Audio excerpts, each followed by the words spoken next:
حوض المنجمي من انتشار الأمراض الناجمة عن مادة الفوسفات وتأثيرها على قطاع الزراعة. وقد شلت الإضرابات المتكررة الحركة الاقتصادية لشركة فوسفات قفصة. منذ اندلاع شرارة الربيع العربي في تونس، والعديد من القطاعات تعرف إضرابات متكررة. هذه المرة نتوقف عند أحد القطاعات الحيوية للاقتصاد التونسي، وهو قطاع الفوسفات الذي يميز منطقة رديف. الحركات الاحتجاجية التي تلازم الحوض المنجمي ساهمت في شلل تصدير الفوسفات، وبالتالي تراكم كميات هائلة من الإنتاج في المدينة، ما تسبب في انتشار عدد كبير من الأمراض لدى المواطنين. الفوسفات عنده أكثر من 3 سنين، معناها في مكان واحد قادر أنه يخرج غازات معناها تضر بالمواطن وبصحة المواطن.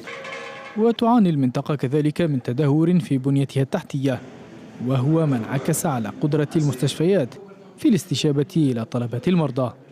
شوفوا البنية التحتية اترقت عما كانت عليه المستشفيات، أي المرفق العمومي المتعلق بالصحة، حالة كارثية. أنا متأكد المستشفى الجهوي في قفصة لو كانوا يشوفوه في أوروبا ما يقبلوش باش يكون حتى مستشفى للحيوانات. مصدر الثروات الأساسي للمدينة وللدولة تحول لأحد أبرز أسباب انتشار الأمراض لدى السكان. الفوسفات هي مادة هامة في جسم الإنسان لأنها جزء من الحمض النووي وتشارك في توزيع الطاقة، ولكن الإفراط فيها يسبب مشاكل صحية مثل الفشل الكلوي وهشاشة العظام. في ساحة الشهداء يحدثنا أحد ممثلي نقابة الصحة عن انتشار الأمراض. تفاقم كبير للسرطان الرئة، عديد سرطانات أخرى، تفاقم كبير في الأمراض الجهاز التنفسي خاصة الحساسية، كلها متسبب فيها تراكمات الأوساخ هذه معناتها الستوك ستيريل تاع الفوسفات.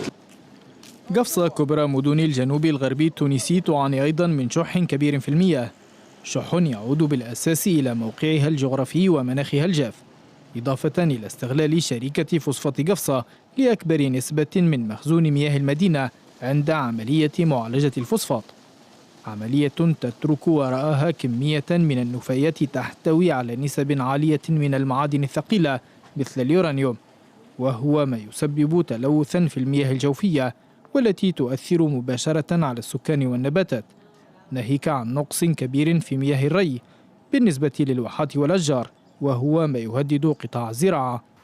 وقت نقولوا الواحة هو نمط عيش، دونك الواحة مهدة بشكل كبير ياسر من جراء نقص الماء اللي في أغلبيته، باش ما نقولوش كان الفوسفات بركة، في أغلبيته مشى للفوسفات لللافري.